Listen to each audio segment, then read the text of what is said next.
Guys mobile repairing में बहुत सारे सवाल उठेंगे आपके अगर आप रिपेयरिंग सीख रहे हो तो। बैटरी से लेके डिस्प्ले तक, नेटवर्क से लेके स्पीकर तक, काफ़ी बहुत मतलब एक एक चीज़ के अंदर जितना आप गहराई पे जाओगे उतना ज़्यादा आपको नॉलेज मिलेगा। गाइस मैं हमेशा यही कोशिश करता हूँ कि मोबाइल रिपेयरिंग आपको जल्द से जल्द सिखाऊं और अच्छी तरह सिखाऊं। तो जैसे कि चाइनीज़ मोबाइल है और इसमें आप देख पा रहे हो ये कीपैड का दिखा रहा हूँ मैं ओनली। इसमें काफ़ी सारे टेस्ट पॉइंट है। वीडियो को एंड तक देखिए, शायद आपको कुछ नॉलेज मिल जाए या कोई नया चीज़ सीखने को मिले।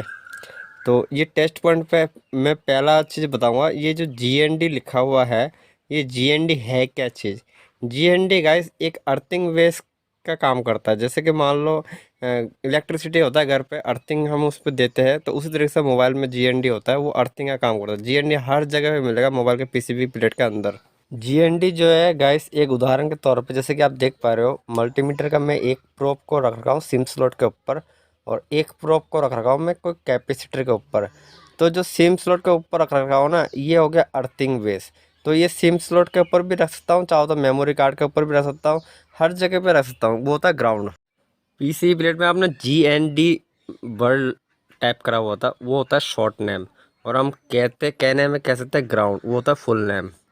गाइस रिपेयरिंग के वीडियो मैंने इतने डाल रखे हैं और यहाँ तक आपको मैं बता दूं कि रिपेयरिंग के सिखाने के पर्पज़ से मैंने दो दो चैनल बनाया है। आप दूसरे चैनल में भी स्टेप बाय स्टेप मैंने हर वीडियो डाल रखा है। यहाँ अब तक तो 40-45 ऐसे क्लासेस के वीडियो अपलोड हो चुके हैं। और इस चैनल पे मैं शॉर्टकट बताने की कोशिश करता हूँ कि रिपेयरिंग आपको जल्द से जल्द सिखा सकूँ। तो दोनों चैनल के आप अगर वीडियो देखेंगे तो आपको वैसे जल्दी सीख पाओगे।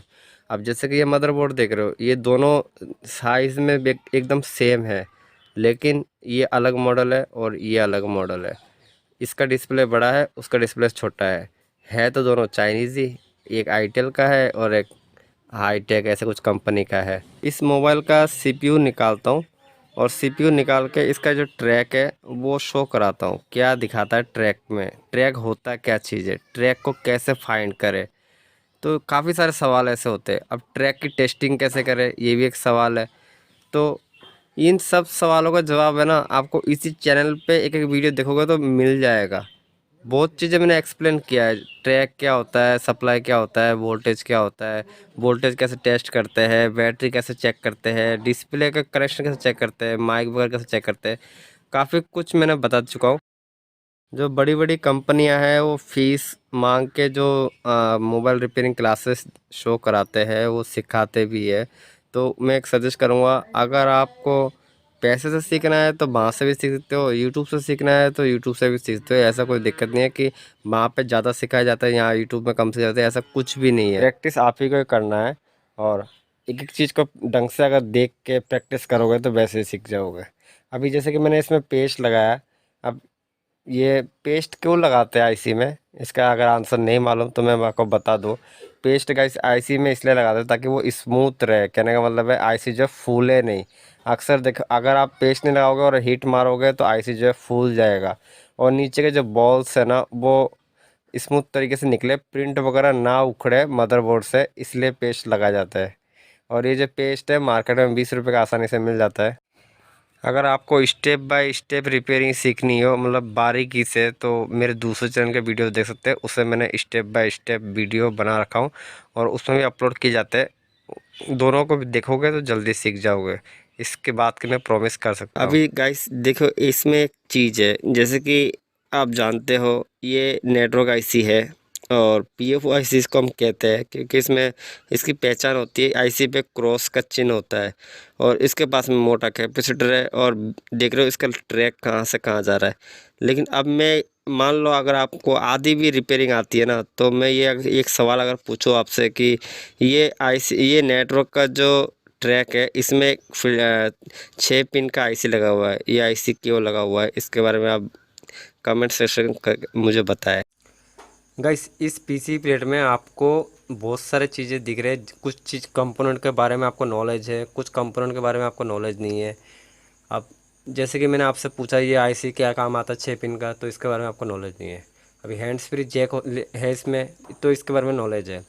अभी इसमें कैपेसिटर आपको दिख रहा है, इसके बारे में कुछ बिगिनियर का नॉलेज है, कुछ बिगिनियर का नॉलेज नहीं है।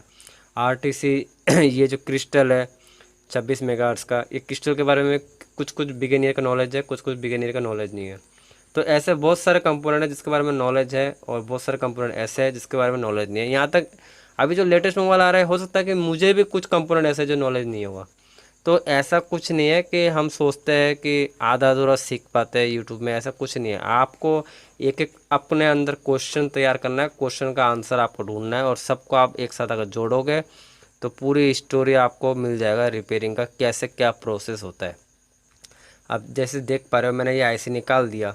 अभी आईसी जो निकाल दिया, ये मुझे इजी लगा क्योंकि मैं हर बार प्रैक्टिस करता हूँ, हर बार आईसी निकालता हूँ, तो मैंने इजी तरीके से निकाल दिया ताकि आसपास के प्रिंट भी डैमेज नहीं हुआ और आसपास कंपोनेंट भी हिला नहीं। अब इस मोबाइल का मुझे आईसी निकालना है, तो इस मोबाइल का आईसी निकालना, उसमें मैंने पेस्ट लगा ही दिया। अभी इसको मैं एक बार खोल लेता हूँ, और रिपेयरिंग में कहने होता कुछ भी नहीं है। Mic, speaker, charger pin, battery connector, sim slot, vibrator motor, इनके ये जो कंपोनेंट है ना, ये चाइनीज़ में थोड़ा अलग टाइप के रहते हैं, एंड्रॉयड में थोड़ा अलग टाइप का है, और ज़्यादा से ज़्यादा आईफोन जैसे ब्रांडेड सेट में होगा तो उसमें अलग टाइप का डिज़ाइनिंग शेप होगा, स्पीकर का, माइक का, चार्जर पिन का, बैटरी कनेक्टर का। तो वर्किंग करने का और टेस्टिंग करने का मेथड सब में सेम है, लेकिन देखने का देखते हैं ना, जब हम चार्जर पिन को देखते हैं, बैटरी कनेक्टर को देखते, टेस्टिंग के लिए देखते हैं, तो डिज़ाइन और शेप अलग अलग टाइप का मिलता है। कुछ स्लिम मोबाइल आ जाते हैं, आईफोन 6 हो गया, वो स्लिम है तो उसका बैटरी भी स्लिम है, उसका कनेक्टर भी थोड़ा अच्छी क्वालिटी का है, और उसमें भी चीज़ें वही लगा हुआ है, लेकिन थोड़ा सा स्लिम है देख है, इसलिए उसका कनेक्टर का मूवमेंट थोड़ा अलग टाइप का है। बस चेक हमें वो चीज़ समझना पड़ता है। अभी इसमें देख पा रहे हो, ये आईसी निकाल है। इस मोबाइल में है क्या चीज़, इस मोबाइल में सिर्फ गिन चुन के आप देखोगे तो 3 आईसियाँ लगे हुए हैं। मेन आईसी तो मैंने निकाल ही दिया, जो सीपीयू है। अब ये जो सीपीयू है ना, बहुत से बिगिनर को तो ये पता नहीं है कि ये सीपीयू जो चाइनीज़ मोबाइल में देखते होंगे आप, छोटा भी मोबाइल मिलता है और थोड़ा बड़ा भी मिलता है। कोई 1600-1700 रुपये का मिलता है, कोई 700 रुपये का मिलता है। लेकिन आप अगर नोटिस करोगे मोबाइल को खोल कर, तो आईसी जो है कुछ कुछ मैच कर जाएगा, जैसे कि इस मोबाइल में मैच कर गया। इसकी आईसी जो सीपीयू में निकाल रहा हूँ ना, वो सीपीयू सेम मोबाइल मैंने आपको दिखाया, उसका डिस्प्ले बड़ा है, हो सकता है उसका वो मोबाइल की प्राइस 1300-1400 रुपये होगा, और इसका डिस्प्ले छोटा है तो इसका प्राइस 800-700 रुपये ऐसा होगा। लेकिन सीपीयू का आप नोटिस करो, सीपीयू जो है सेम है, और इसमें जो नंबर देख पा रहे हो ना, ये नंबर से मैंने मैच कराया, सेम है। ऊपर नंबर स्पेक्ट्रम 63-68 ऐसा कुछ नंबर होता है, उसको अकॉर्डिंग हमें मालूम पड़ता है कि अंदर से वो सीपीयू जो है मैच कर रहा है कि नहीं कर रहा है। तो अगर ऊपर से नंबरों से अगर मैच कर जाता है ना, कोई दूसरा आपको चेंजेस करना हो, तो अंदर के बॉल्स वगैरह भी सेम ही होंगे। हालांकि मोबाइल का डिज़ाइन अलग हो, छोटा हो, बड़ा हो, उससे कोई मतलब नहीं है। सीपीयू के नंबर से हमें पता पड़ता है कि मैच करता है नहीं करता। तो ये सीपीयू जो है उस मोबाइल के सीपीयू से मैच कर रहा है, इसलिए मैं निकाला। एक बार रिबॉलिंग करके देखते हैं, तो अगर हो जाता है तो अच्छी बात है, नहीं होता है तो रिटर्न कर देंगे। तो अभी एक सवाल ये है कि इंस्टीट्यूट में रिपेयरिंग सीखने से हमें ये मालूम पड़ता है कि वहाँ पे बेस्ट तरीके से सिखाते हैं, एडवांस तरीके से सिखाते हैं, तो कोई मोबाइल मिस नहीं होता, हर मोबाइल रिपेयर होता है। मैं आपको हकीकत बता रहा हूँ, ऐसा कुछ भी नहीं है। आप इंडिया के टॉप 10 बिगिनियर से भी आप कंसल्टेंसी लोगे या सब क्वेश्चन पूछोगे ना, तो 100 हैंडसेट अगर वो रिपेयर करते हैं ना, तो उसमें से 10 हैंडसेट 20 हैंडसेट जो रिटर्न जाते हैं। क्यों जाते हैं? क्योंकि मान के चलो ये मोबाइल मेरे पास रिपेयरिंग के तौर पे आया है, और मेरे पास ये एकमात्र एक ऐसा सीपीयू है जो मैं डेड सेट से निकाल रहा हूँ। अब ये सीपीयू मैंने लगा दूँ, और लगाते वक्त ऐसा हो कि प्रिंट उखड़ जाए, या मेरे पास एक ही सीपीयू है वो लगाते वक्त फेल हो जाए, तो ज़रूरी तो ना अब मैं दूसरा सीपीयू परचेस करके इसमें लगाऊंगा। इतना रुपये का तो कस्टमर कॉस्ट ही नहीं लगाएगा मोबाइल में। मोबाइल 700-800 रुपये का है, और इतना रुपये खर्च तो ना करेगा। तो कस्टमर के खर्च के ऊपर होता है। अगर कस्टमर 700 रुपये मोबाइल में अगर 2000 रुपये लगाता है तो सब चीज़ रिपेयर हो जाएगा, लेकिन ऐसा पॉसिबल नहीं है। अब हम काफ़ी सारे देखते हैं कि मोबाइल बेस्ट तरीका सीखने को मिलेगा, बेस्ट तरीका सीखने को मिलेगा, ऐसा कुछ भी नहीं है। आपके प्रैक्टिस के ऊपर ही सब कुछ डिपेंड करता है कि आप कितना प्रैक्टिस करते हो रिपेयरिंग में। खैर अब मैं एक चीज़ बताता हूँ, 2700 रुपये का मोबाइल में 2000 रुपये कैसे कॉस्ट होगा। मैं आपको एक एग्जाम्पल देता हूँ। सपोज करो ये सीपीयू मेरे पास है ही नहीं और दूसरा मुझे मार्केट से परचेस करना है, और आप जानते हो ऑनलाइन मिलेगा सीपीयू, और ऑनलाइन आप इस सीपीयू का रेट देखोगे तो कम से कम 700 रुपये से लेकर 1200 रुपये तक एक सीपीयू का रेट होता है। और वो हमें परचेस करना है, कस्टमर 2000 रुपये लगा लेता है। 2000 रुपये हम क्या कर देंगे, पहले तो सीपीयू लेंगे, सीपीयू के बाद में इसका डायग्राम जो है सेमेस्टर डायग्राम हो सकता है नेट पे ना मिले, तो हमें किसी कंपनी से जो है परचेस करना पड़े। तो परचेस करने में भी डायग्राम आप नोटिस करोगे, एक सॉफ्टवेयर के थ्रू हमें डायग्राम मिलता है, तो वो डायग्राम की कॉस्ट ही जो है सालाना 4000 रुपये 5000 रुपये ऐसा पड़ जाता है।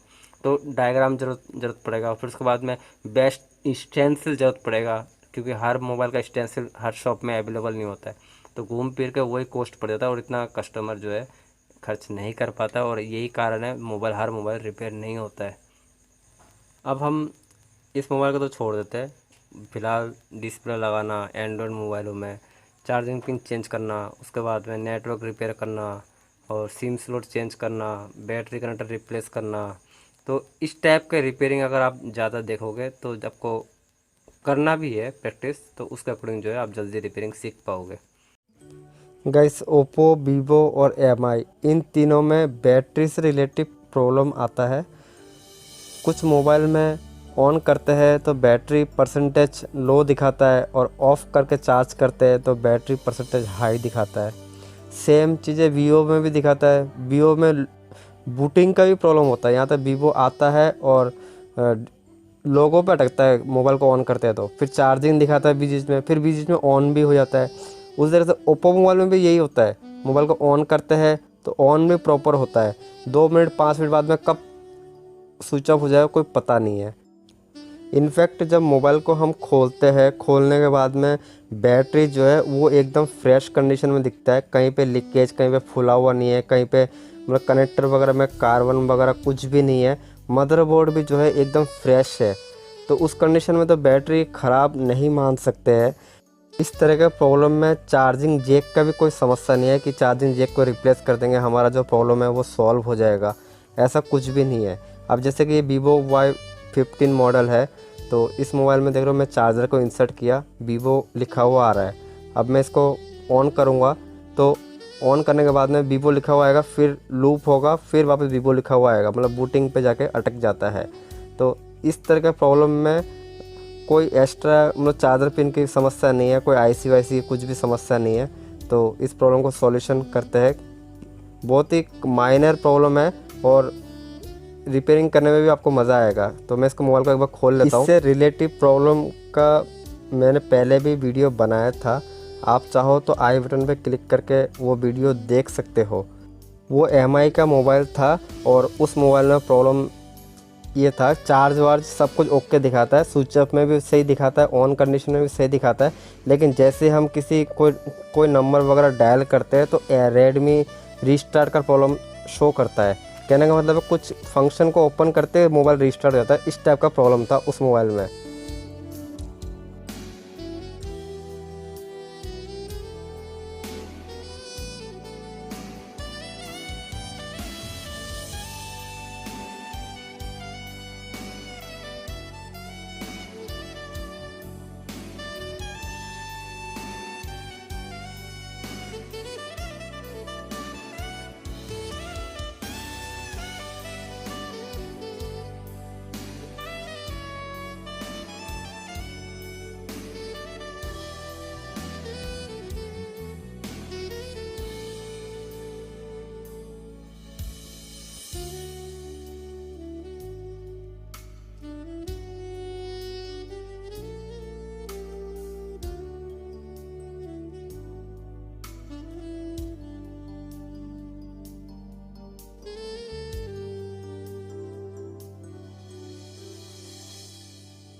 गाइस बैटरी के रैपर को खोलने के बाद में बैटरी में ये जो फ्यूज टाइप का कंपोनेंट दिख रहा है, इसको मल्टीमीटर से चेक करते हैं बजर के मोड पे। अगर इस कंपोनेंट पे रनिंग अगर बीप की साउंड आ रहा है जब तो ये कंपोनेंट सही माना जाता है, और रुक रुक के बीप की साउंड आता है तो इस कंपोनेंट को ख़राब मान सकते हो। इसके साथ में एक और पास में रेजिस्टेंस टाइप का है, जो भी उसमें चेक कर रहे हैं तो उसमें भी सेम बीप की साउंड आ रहा है। मतलब रुक रुक के आए तो समझ जाओ कि फॉल्ट है, और रुक रुक के नहीं आए तो फिर हमें इसमें कुछ जुगाड़ करना पड़ता है। तो मैं इसका एक बार बैटरी का वोल्टेज चेक कर लेता हूँ। जैसे कि देख पा रहे हो 4 पॉइंट का जितना वोल्टेज है इसका, तो इसका मतलब यह है कि बैटरी जो है सही है रुक रुक के। लेकिन फिर भी इसमें प्रॉब्लम है। प्रॉब्लम जो है रीस्टार्ट का जो बूटिंग का प्रॉब्लम है वो शो कर रहा है। तो इसमें एक सिंपल सा एक ट्रिक यूज़ करना है हमें। मोबाइल में ये बैटरी को इंसर्ट करना है। इंसर्ट करके जो 2 कंपोनेंट लगे हुए हैं ना, उनको मोबाइल को ऑन करना है। पहले ऑन करते ही हमें ये 2 कंपोनेंट को, मतलब एक एक कंपोनेंट को चिमटी से ऐसे टच करके, मतलब दोनों लेंथ को टच करके हमें देखना चाहिए कि हमारे मोबाइल में जो फॉल्ट है, जैसे कि लूप हो रहा है वीवो में, तो चेक करना चाहिए कि वो प्रॉब्लम जो है सॉल्यूशन हुआ कि नहीं हुआ। अगर इमीडिएटली बंद होता है तो भी इस तरीके से चिमटी से टच कर करके हमें एक स्टेप बाय स्टेप जो है ऑन कर करके देखना पड़ेगा कि हमारा जो प्रॉब्लम है वो सॉल्व होता है कि नहीं होता है। जैसे कि अब मैंने चेक कर रहा हूँ, तो उस कंपोनेंट पर चिमटी से जब मैंने चेक किया तो सॉल्यूशन नहीं हुआ। अब दूसरे कंपोनेंट पर ऐसे चिमटी से चेक कर रहा हूँ, और जो प्रॉब्लम सॉल्व होता है कि नहीं होता वो चीज़ हमें डिस्प्ले में देखना पड़ता है।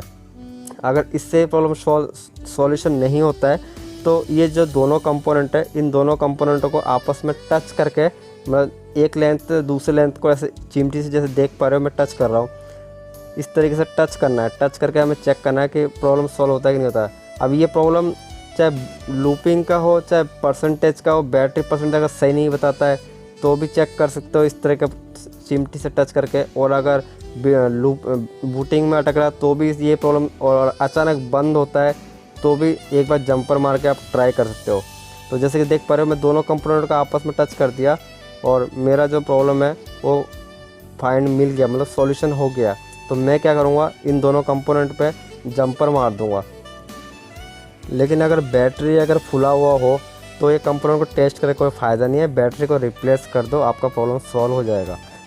लेकिन कुछ मॉडल ऐसे आते हैं, नए मॉडल, जैसे कि ये Vivo V15 Pro है। अब इसकी बैटरी भी महंगा ही है और बैटरी मुझे फुला हुआ लग ही नहीं रहा 1% भी।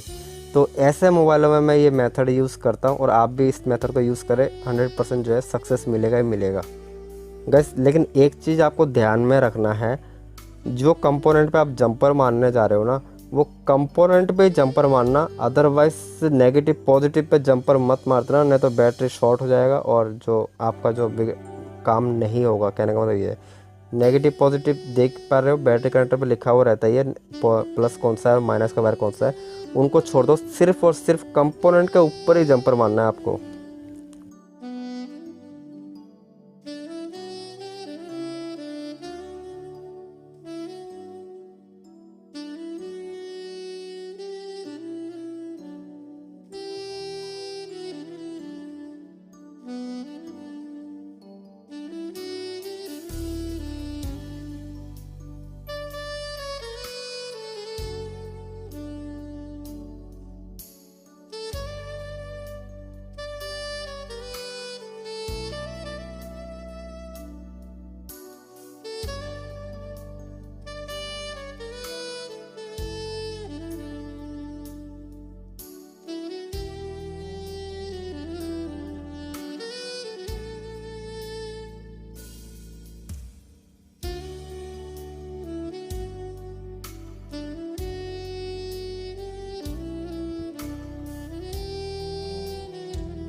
ये दो मदरबोर्ड जो देख रहे हो, इसमें से एक मदरबोर्ड सही है और एक मदरबोर्ड ख़राब है। तो मैं विदाउट शॉर्टिंग से क्या क्या चेक करना पड़ता है वो चीज़ें समझते हैं। शॉर्टिंग का मेथड तो मैंने बता ही दिया, शॉर्ट क्लियर की मदद से रिपेयर होता है। और जब विदाउट शॉर्टिंग, मतलब शॉर्टिंग भी नहीं है और उस कंडीशन में सेट ऑन नहीं है, फिर भी हम उसको कैसे चेक करेंगे मल्टीमीटर से, उस मैं इस वीडियो के माध्यम से मैं बता रहा हूँ। जैसे कि मल्टीमीटर को मैं सबसे पहले 20 की वोल्ट पर रखता हूँ और मैंने चार्जर इंसर्ट किया। ये तो आप जानते हैं, विदाउट शॉर्टिंग का मतलब क्या, बैटरी कंडक्टर पे शॉर्ट नहीं है और सेट ऑन भी नहीं है। जैसे कि मैं बड़ी 20 की वोल्ट चेक कर रहा हूँ, मतलब चार्जर लगाया और मल्टीमीटर में चेक कर रहा हूँ 20 की रेंज पे, तो वोल्टेज नहीं दिखा रहा है बैटरी कंडक्टर पे, 0 दिखा रहा है। जो कि आपको इतना आइडिया है कि वोल्टेज आना चाहिए बैटरी कंडक्टर पे, क्योंकि हमने चार्जर इंसर्ट किया है। अब ये हो सकता है कि चार्जर पिन ख़राब हो, तो चार्जर पिन पे देख रहे हैं हम 4.88 ऐसे कुछ वोल्टेज दिखा रहा है। वो क्यों दिखा रहा है, क्योंकि हमने चार्जर लगाया है और चार्जर पिन सही है। इसका आंसर ये है क्योंकि वोल्टेज पास हो रहा है इस कैपेसिटर में। देखो वोल्टेज पास हो रहा है, इसका मतलब ये कंफर्म हो गया कि चार्जर पिन सही है। अधिकतर केस ऐसे होता है कि चार्जर पिन ख़राब होता है और आगे वोल्टेज पास नहीं होता, बैटरी चार्ज नहीं होता, सेट ऑन नहीं होता है, ऐसा भी केसेस होता है।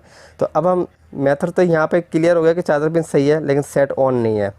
अब दूसरा स्टेप चेक करेंगे, एक बार चार्जर को हिला डुला के चेक करते हैं कि अब तो लूज़ हो, नहीं फिर भी चार्जर वोल्ट नहीं जा रहा है बैटरी कंडक्टर पे। तो सबसे पहले मेथड यही है, कंफर्म करना पड़ेगा हमें कि चार्जर जो लगाते हैं वो वोल्टेज प्रॉपर जाता है कि नहीं जाता है बैटरी कंडक्टर पे। ये चीज़ें इंपॉर्टेंट है, सबसे पहला कंफर्म कर लेना। अगर वोल्टेज जाता है तो आगे नेक्स्ट स्टेप हम चेक करते हैं। अब नेक्स्ट स्टेप क्या है वो चीज़ें मैं आपको बताता हूँ।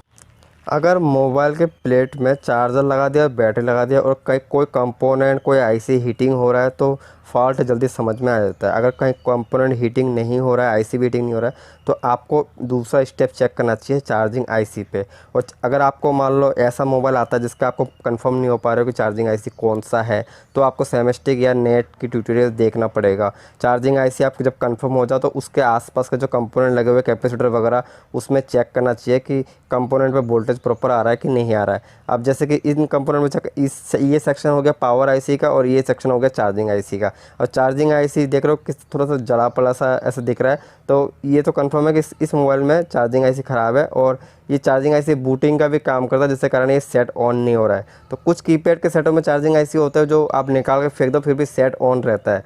तो हर मोबाइल का अलग अलग चार्जिंग आईसी होता है। कुछ में 4 पिनों का आईसी होता है, किसी में मान लो 10 पिनों का है, किसी में 50 पिनों का है। तो चार्जिंग आईसी पे डिपेंड करता है कि सेट को ऑन करना है कि नहीं करना है। तो ज़रूरी नहीं है हर मोबाइल में चार्जिंग आईसी ख़राब हो तो सेट ऑफ ही डेड ही रहता है, तो ये सब मत समझना।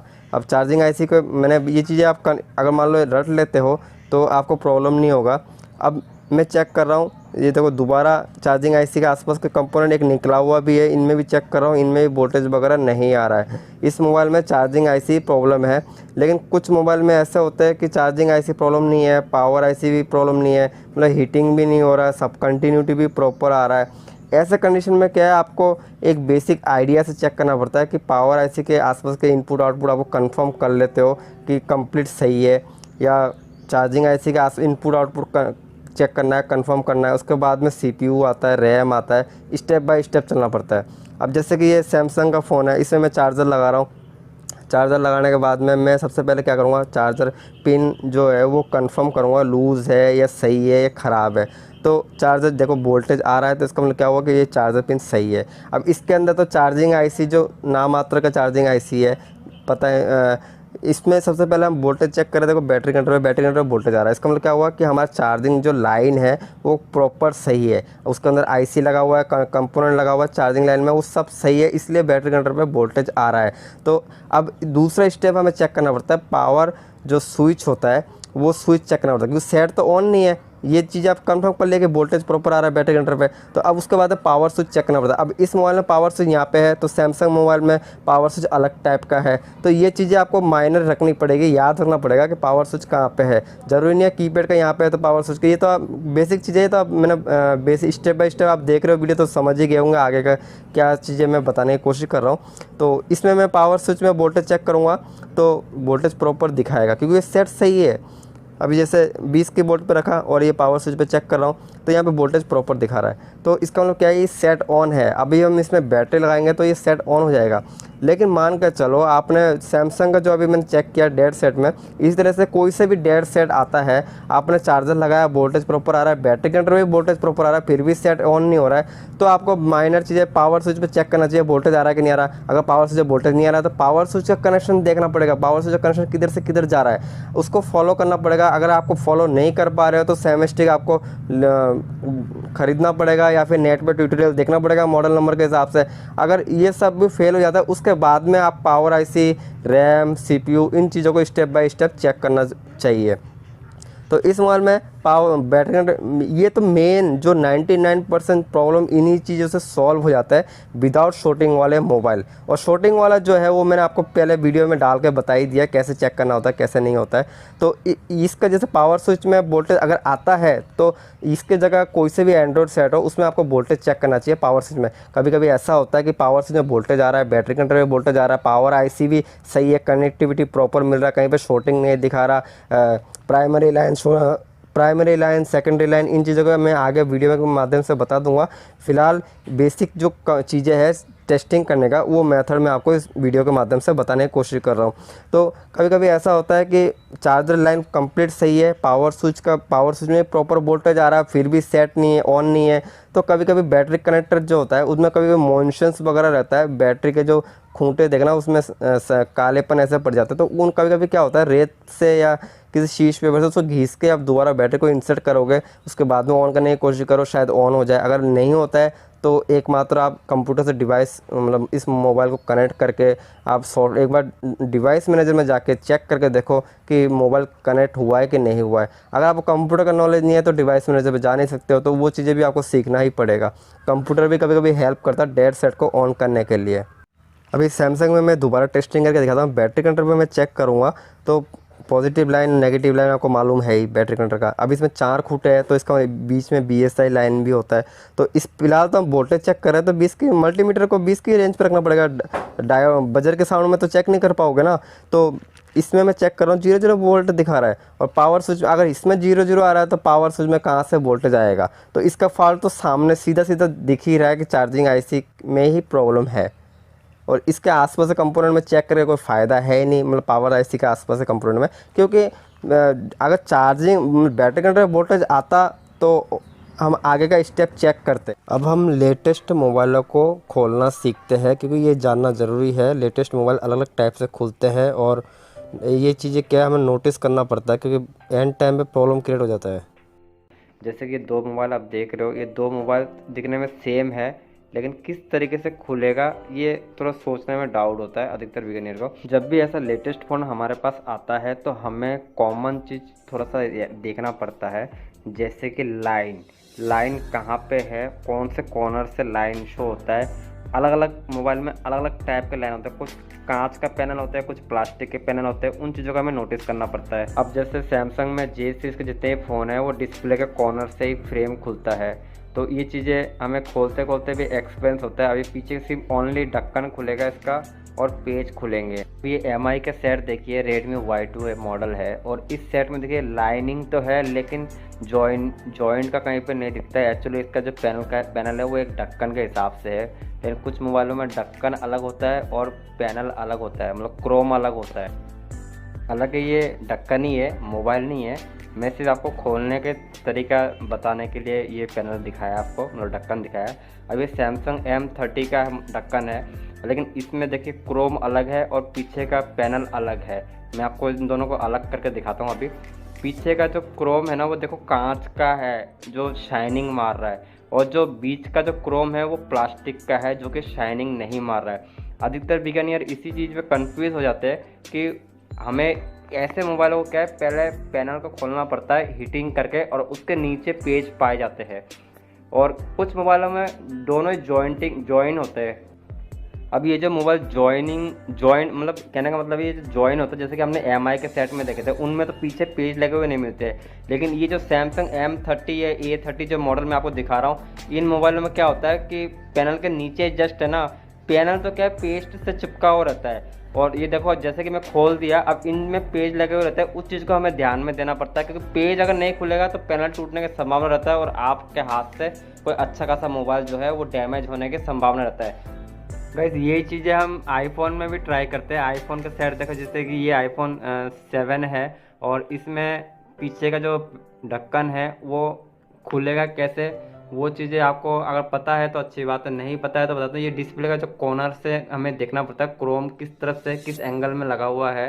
जो नीचे जो पेज लगे हुए होते हैं चार्जिंग के पास में, उन पेजों को पहले खोलना पड़ता है और उसके बाद में हमें इस तरीके से, ये तो इजी तरीके से इसलिए खुल रहा है क्योंकि ये आईफोन पहले से खुला हुआ है ना, तो बहुत मेहनत करनी पड़ती है खोलने में, करीबन 10 मिनट 15 मिनट ऐसा लग जाते हैं। तो वो भी केयरफुली खोलना पड़ता है। तो हमें ये ध्यान देना पड़ता है कि जो जॉइनिंग कहाँ से हो रहा है, जैसे कि डिस्प्ले के ऊपर कॉर्नर से जॉइनिंग हो रहा है तो उस चीज़ को हमें नोटिस करना पड़ता है। बाकी ये जैसे जैसे आप प्रैक्टिस करोगे वैसे वैसे आपको जो है रिपेयरिंग और जो असेंबली करना आ जाएगा। वो कोई से भी सेट हो, अभी फ्यूचर में जो भी सेट आ रहा है वो भी आप खोल लोगे, कम से कम 50-100 ऐसे मॉडल हम खोलते हैं, तब हमारा एक्सपीरियंस हो जाता है अच्छा खासा। वीडियो में डिस्प्ले लगाना और मार्केट से जब हम डिस्प्ले लेते हैं तो क्या क्या सावधानी बरतनी पड़ती है, उन चीज़ों के बारे में समझेंगे। तो वीडियो को लास्ट तक बने रहिए, तो उसमें बहुत कुछ सीखने को मिलेगा आपको। जो बिगिनर नए हैं खासतौर पर उनके लिए वीडियो बना रहा हूँ। तो अभी ये देख पा रहे हो, मैं ये डिस्प्ले मार्केट से परचेस करके लेके आया हूँ। फ़िलहाल अभी इसमें फिटिंग नहीं किया, तो बैटरी वैटरी सब एक बार खोल लेता हूँ। और डिस्प्ले जब हम मार्केट से लेते हैं तो क्या क्या सावधानी बरतनी पड़ती है। उसमें क्या होता है कि लगाने के बाद में डिस्प्ले रिटर्न नहीं होता है, तो ऑल इंडिया जानते ही हो यही सिस्टम है। तो फिटिंग करने से पहले कुछ चीज़ें ध्यान देना पड़ता है, वो चीज़ें भी बताऊंगा। फ़िलहाल तो इस मदरबोर्ड को मैं दोबारा खोल लेता हूँ। अब ये मोबाइल तो खुला हुआ है। वैसे सपोज करो आपके पास कोई ऐसा मोबाइल आ जाए जो अभी तक खोला ही नहीं है, मैंने आप उसे खोलना स्टार्ट किया, तो उसमें आपको ये चीज़ ध्यान देना पड़ता है। जो इंपॉर्टेंट जो फ्लैक्स होता है ना, जैसे कि मैं ये देख रहा हूँ चार्जिंग का फ्लैक्स खोल रहा हूँ, ये तो क्या है थोड़ा हार्ड है, जल्दी से टूटता नहीं है। फिलहाल इसमें एक फ्लैक्स और आपने गौर नोटिस किए होंगे, वॉल्यूम का पावर स्विच का जो फ्लैक्स है वो इतना स्मूथ है, वो थोड़ा सा भी खिंचाव में टूट जाएगा। वो खिंचाव में टूट गया तो आपको 300-400 रुपये का नुकसान हो जाएगा। तो वो ऐसे छोटे छोटे चीज़ें हमें ध्यान देना पड़ता है, क्योंकि सेंसर का पत्ता टूट जाए, फिंगरप्रिंट का पत्ता टूट जाए, तो ये चीज़ें पे खासतौर पर ध्यान देना है आपको। अभी जैसे ये डिस्प्ले सेफली मैंने निकाल लिया, वैसे फिटिंग नहीं किया, पेस्ट कुछ भी नहीं लगाया। अब मार्केट से जब हम डिस्प्ले लेते हो ना, तो आपको ये ध्यान देना पड़ता है कि ये जो कंपोनेंट लगे हुए, कंपोनेंट के ऊपर रैपर लगा हुआ होना चाहिए। और जो साइड में जो आप डिस्प्ले का लाइट देख रहे हो, इसके ऊपर भी रैपर लगा हुआ होना चाहिए। और रैपर ब्लू कलर में अगर रैपर लगा हुआ मिलेगा आपको तो ज़्यादा क्वालिटी अच्छा है, मतलब डिस्प्ले का। और इस तरह से गोल्डन कलर का ऐसे एल्यूमिनियम का रैपर लगा हुआ रहेगा तो समझ जाओ कि डिस्प्ले की क्वालिटी अच्छा है। क्वालिटी में डिफरेंस होता है, कुछ हल्के होते हैं, कुछ 2-3 तरह का क्वालिटी होता है। तो इस टाइप का क्वालिटी ज़्यादा बेस्ट माना जाता है। और फिलहाल आप देख रहे हो मैं इसका जो ये गम हटा रहा हूँ सारे के सारे। ये जितना आप साफ़ करोगे उतना डिस्प्ले जो है प्रॉपर फिटिंग बैठेगा। और फिटिंग ये गम अगर नहीं हटाओगे तो फिटिंग प्रॉपर बैठेगा नहीं। और ये गम तब लगा हुआ मिलेगा जब वो कस्टमर अगर पहले से उसमें ऑलरेडी डिस्प्ले मार्केट से लोकल शॉप से लगवाया हुआ होगा तो इस टाइप का गम मिलेंगे। और अगर फर्स्ट टाइम अगर आप किसी मोबाइल का कंपनी का अगर डिस्प्ले खोलते हो तो इस टाइप का गम नहीं मिलेगा, रबड़ का टेप मिलेगा। तो उसको भी आप हटाओगे तो बेस्ट होता है, डिस्प्ले की फिटिंग प्रॉपर बैठता है। तो कुछ ओरिजिनल डिस्प्ले जो होता है वो मोटा आता है, वो पतला आता है और स्मूथ आता है। और लोकल डिस्प्ले जो होता है वो मोटा आता है, तो फिटिंग करने में प्रॉब्लम होता है। तो जितना फ्रेम को साफ़ करोगे उतना आपके लिए बेटर है, कस्टमर भी सेटिस्फाई होगा और आपको लगाने में अच्छा भी लगेगा कि हाँ फिटिंग प्रॉपर हुआ है। तो ये पेस्ट ही है, जितना साफ़ करोगे उतना अच्छे से फिटिंग होगा। गाइस वैसे अब तक जो जितने मैंने वीडियो डाले हैं उनमें मैंने अब तक स्पीकर के कनेक्शन के बारे में बता दिया, चार्जिंग के 4 पिन 7 पिन के बारे में समझा दिया है, मोबाइल खोलना कैसे उसके बारे में बता दिया है। उसके बाद में स्पीकर के कनेक्टिविटी वगैरह, मतलब नोकिया 1600 में कुछ डायग्राम सिम स्लॉट चेंज करना, चार्जिंग पिन का हो गया, माइक का हो गया, इन चीज़ों के बारे में बता दिया है। तो अगर कोई सवाल अगर आप इनडायरेक्टली समझोगे तो आपको कुछ भी समझ में नहीं आएगा। मैं जितने भी क्लास से स्टार्टिंग किया वो सारे चीज़ें आप देखोगे तो आपके मन में जो भी सवाल है ना उस सब का जवाब एक एक वीडियो में मिल जाएगा। तो फिलहाल अगर आप ये समझ लो कि शॉर्टकट सीखना है तो कहीं ना कहीं आप अटक ही जाओगे, तो बेटर है कि complete class step by step ही करें। तो तो फिलहाल आप ये देख रहे हो ये कंप्लीट हट चुका है। और इस वीडियो का सवाल ये है, अगर मान के चलो किसी रिंगर में एक किसी मोबाइल में साउंड नहीं आ रहा है और उसमें आप कनेक्टिविटी चेक कर रहे हो तो दोनों में कनेक्टिविटी प्रॉपर दिखा रहा है, फिर भी आपने स्पीकर भी चेंज कर दिया फिर भी साउंड नहीं आ रहा है, तो कनेक्टिविटी दोनों में ही आ रहा है, फिर क्या प्रॉब्लम हो सकता है किसी मोबाइल में? तो इसका आंसर आप कमेंट बॉक्स में दे सकते हो। और फिलहाल इसको मैं वीडियो को फास्ट कर देता हूँ क्योंकि साफ़ करने में आधा एक घंटा लग जाता है।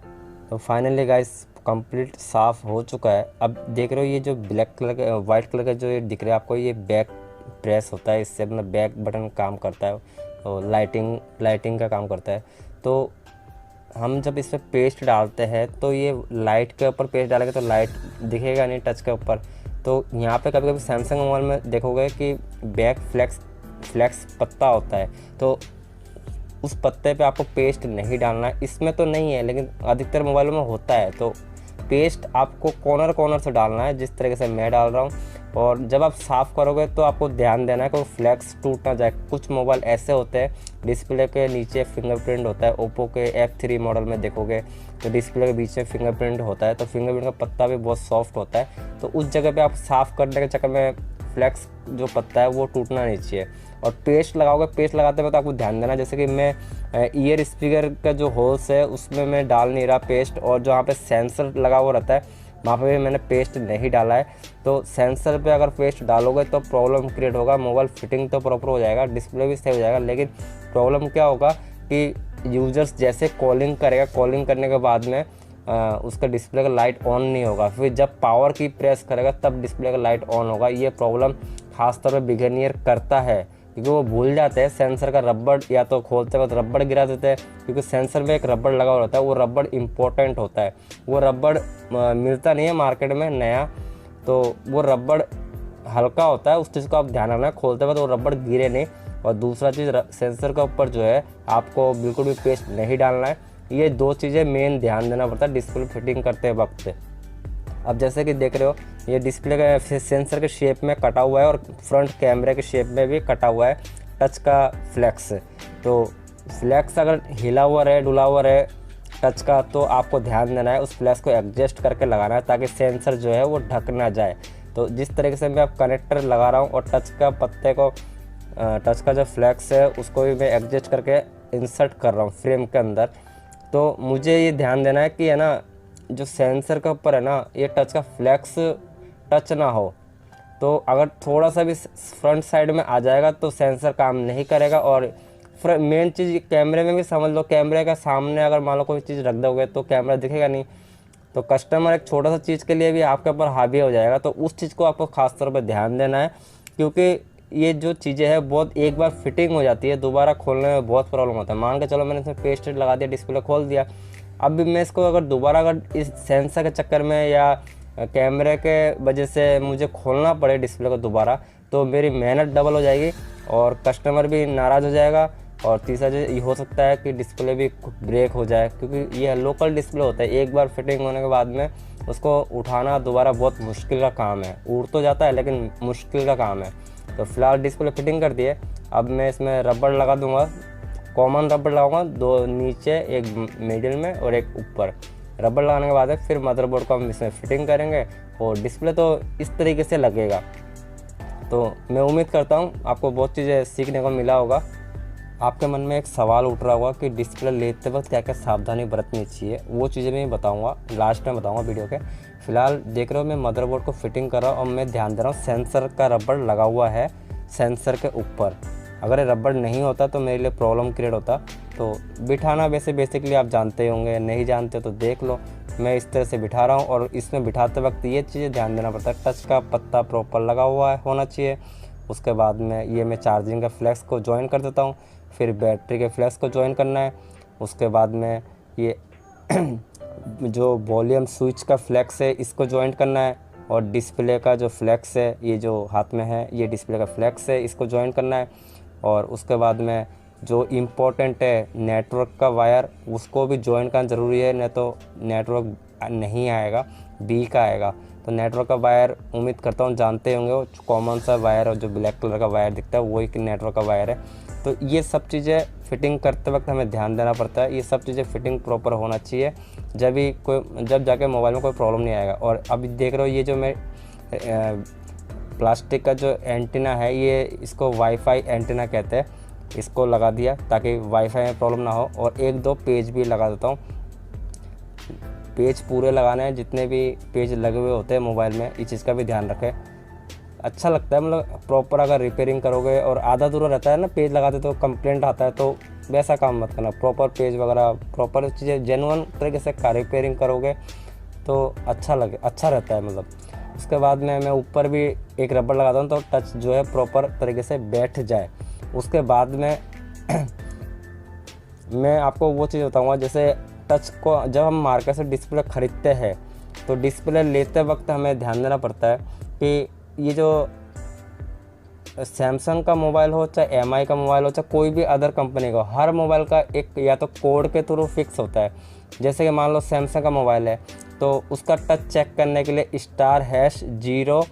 *0* टाइप करोगे तो उससे क्या होगा कि आप टच को अच्छी तरह उसमें एक फंक्शन होता है टच चेक करने का, वो फंक्शन के थ्रू आप अच्छी तरह चेक कर सकते हो कि टच आपका जो है सही है कि नहीं है। और डिस्प्ले की बात करें तो डिस्प्ले तो देख के पता रहता है डिस्प्ले सही दिख रहा है कि नहीं दिख रहा है। किसी का लाइनिंग वगैरह होगा तो वो डिस्प्ले परचेस मत करना, लाइनिंग नहीं है तो डिस्प्ले को परचेस करना।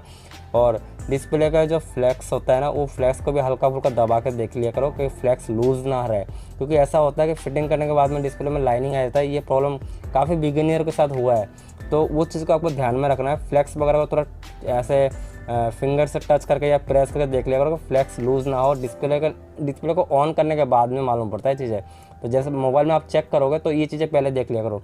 और टच जो है, टच में आपको ध्यान देना है कि बेसिकली कोई मान के चलो आपको ऐसा मोबाइल आ जाए जैसे लावा मोबाइल आ गया तो उसमें कोई कोड नहीं मिलता, उसमें ओनली हम टच को प्रेस करके चेक करते हैं। तो ये स्पेलिंग जो पहले इमरजेंसी डायल करके देख लो, अगर लॉक लगा हुआ रहता तो 1 2 3 4, या फिर आप चेक कर लो मैसेजिंग टाइप करके देखो कंप्लीट मैसेज टाइप हो रहेगा। एक मैसेज कंप्लीट ए से लेके अल्फ़ाबेट सारे टाइप करोगे तो आपको सारे अगर प्रॉपर प्रेस हो रहे तो समझ जाओ कि टच सही है।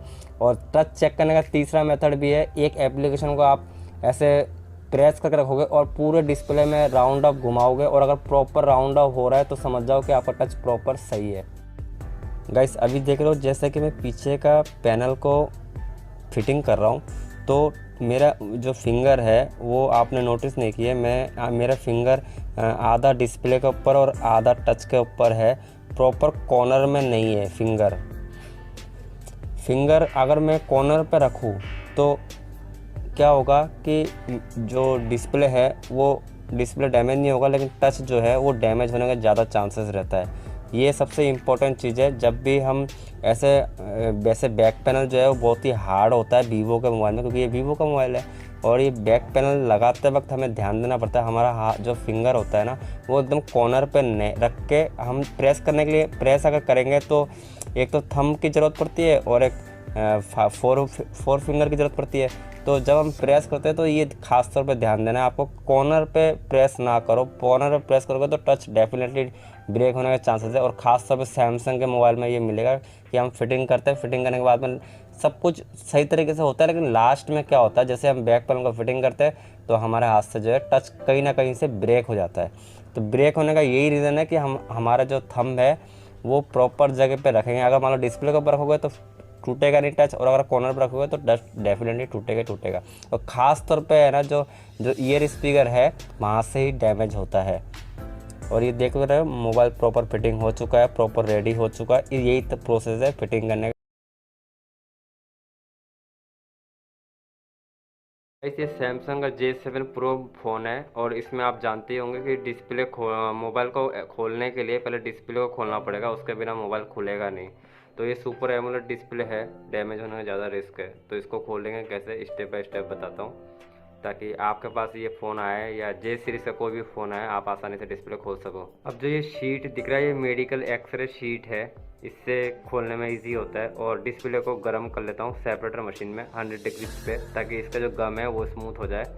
और खोलने के लिए सबसे पहले जो नीचे जो बैक जहाँ से हम बैक प्रेस करते हैं उस जगह से फंसाना है। अभी मोबाइल बहुत ही गर्म है, इसलिए मैं कपड़े का इस्तेमाल कर रहा हूँ ताकि पकड़ सकूँ। गाइस ये वीडियो काम का है आपके लिए, अगर आप क्या है ये केस ज़्यादातर आपके पास आएगा सुपर एमोलेड डिस्प्ले। हालांकि अधिकतर बिगिनियर के पास डैमेज ही हो जाता है क्योंकि उनको प्रॉपर नॉलेज नहीं होता है। अब जैसे मैं ये एक्सरे फंसा रहा हूँ ना, तो इसमें आप एक चीज़ नोटिस करना, मैं जहाँ पे ब्लैक पट्टी दिख रहा है मतलब जहाँ तक डिस्प्ले है उससे आगे ले नहीं रहा एक्सरे को, ओनली टच के नीचे नीचे से ले रहा हूँ। अगर मैं ब्लैक पट्टी के अंदर फंसा दूंगा एक्सरे को तो क्या डिस्प्ले डैमेज होगा डेफिनेटली। और ये फिंगरप्रिंट का पत्ता है मतलब होम की का पत्ता, तो उसके नीचे से लेना है।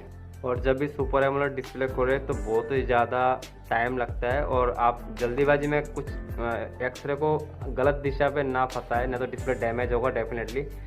मुझे ये डिस्प्ले खोलने में करीबन आधा घंटा लग चुका है, तो आप समझ ही सकते हो वीडियो बनाने में कितना टाइम लगा होगा।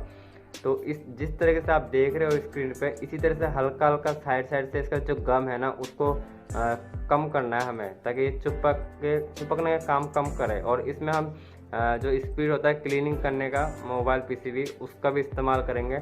और गर्म ज़्यादातर करके इसको एक्सरे फंसाना पड़ता है, इस चीज़ को ध्यान रखना है। अब इम्पोर्टेंट चीज़ को नोटिस कीजिए, जो सबसे ज़्यादा इस चीज़ को अगर आपने नोटिस कर लिया ना तो आपके हाथ से डिस्प्ले कभी डैमेज नहीं होगा। अब देखिए मैं दूसरा जो एक्सरे फंसा रहा हूँ ना, वो उसका आगे का मुंह थोड़ा मुड़ा हुआ है, मतलब नीचे की तरफ। मतलब ये मैं एक्सरे को इसलिए फंसा रहा हूँ ताकि डिस्प्ले के नीचे से जाए, ना कि डिस्प्ले के ऊपर से जाए। डिस्प्ले के ऊपर से जाएगा तो डेफिनेटली डिस्प्ले डैमेज होगा।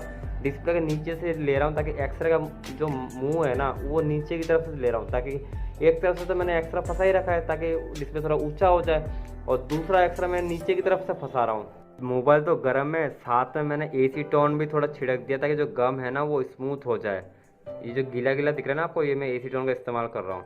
और डिस्प्ले को बार बार चेक कर रहा हूँ कि डिस्प्ले डैमेज तो नहीं हुआ। गाइस इसमें कन्फ्यूज़न ये होता है अधिकतर बिगिनियर की डिस्प्ले के ऊपर से एक्सरे जा रहा है या डिस्प्ले के नीचे से जा रहा है, वो चीज़ तो हमें दिखाई देता नहीं है। तो ये चीज़ हम कैसे कंफर्म करेंगे कि डिस्प्ले के नीचे से एक्सरे शीट जा रहा है, वो कंफर्म आपको एक आइडिया से ही करना पड़ेगा, क्योंकि एक्सरे को आपका मुंह है ना वो नीचे की तरफ होना चाहिए और एक तरफ से आपको डिस्प्ले ऊंचा करना है। जैसे कि मैं वाइट एक्सरे लगा रहा हूँ तो डिस्प्ले थोड़ा ऊंचा हो चुका है, वाइट एक्सरे थोड़ा मोटा है इसलिए डिस्प्ले थोड़ा ऊंचा हो चुका है। और मैं दूसरा एक्सरे फंसाया हूँ ताकि हल्का फुल्का दिखता तो कुछ भी नहीं है, एक आइडिया के हिसाब से मुंह को नीचे करके थोड़ा प्रेस करता हूँ तो पता लग जाता है कि भाई नीचे से जा रहा है या ऊपर से जा रहा है। अगर ऊपर से जाएगा तो आपको अटकने पे जैसे लगेगा, फील होगा, मतलब जैसे कि कहीं किसी में जाके उलझ रहा है एक्सरा। अगर उलझ नहीं रहा, नॉर्मली जा रहा है मान के चलो डिस्प्ले के नीचे से, तो आपको प्रेस करना है। तो इस चीज़ पे खास तौर पर ध्यान देना है। अगर आपने यहाँ तक देखा तो डेफिनेटली आपके पास कभी डिस्प्ले टूटेगा नहीं, इस तरीके से अगर फॉलो करोगे तो। और जो मैं ये AC टोन छिड़क रहा हूँ तो इससे ये कोई डिस्प्ले में कोई फ़र्क नहीं पड़ेगा, क्योंकि सुपर एमोलेड डिस्प्ले है, इसके अंदर जल्दी से जाता नहीं है, केमिकल हो चाहे पानी हो। गाइस एक बार अगर एक्सरा शीट अगर डिस्प्ले के नीचे चला जाता है ना, फिर टेंशन नहीं होता कोई भी डिस्प्ले खोलने में। अब थोड़ा थोड़ा करके हमें गर्म करना है और थोड़ा थोड़ा एक्सरे को प्रेशर देना है, ताकि, लेकिन ये चीज़ें गर्म आप बार बार करना पड़ेगा। वो इसलिए क्योंकि गम जो है वो सूख जाता है, और मोबाइल ठंडा हो गया तो समझ लो गम वापस चिपक जाएगा। तो इसलिए मैं इसको 3-4 बार 5-6 बार गर्म कर करके एक्सरे को इस तरह से प्रेशर दे के नीचे का जो गम है उसको क्लीन कर रहा हूँ।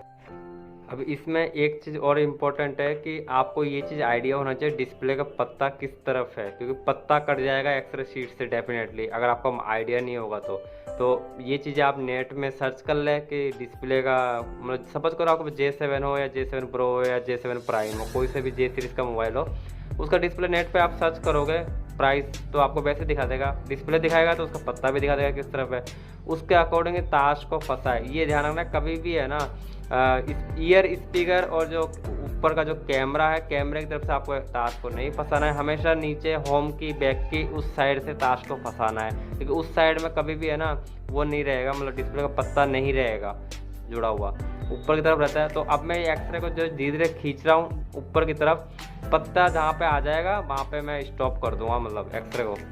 गाइस ये वीडियो बनाने का एक ही मकसद है कि बहुत सारे बिगिनर ऐसे हैं जिनसे सुपर एमोलेड डिस्प्ले टूट जाता है, चार्जिंग फॉल्ट भी आता है तो रिस्क नहीं ले पाते हैं, तो इसलिए मैंने ये वीडियो बनाया ताकि खोलना सीख जाए, क्योंकि काफ़ी ज़्यादा आपको ऐसे केसेस मिलेंगे सुपर एमोलेड डिस्प्ले खोलने में बहुत ही प्रॉब्लम होगा, क्योंकि इनबिल्ट बैटरी होता है, मदरबोर्ड खुलता नहीं है, तो छोटा फॉल्ट भी करना होगा सैमसंग में, तो एमोलेड डिस्प्ले को ही पहले खोलना पड़ता है।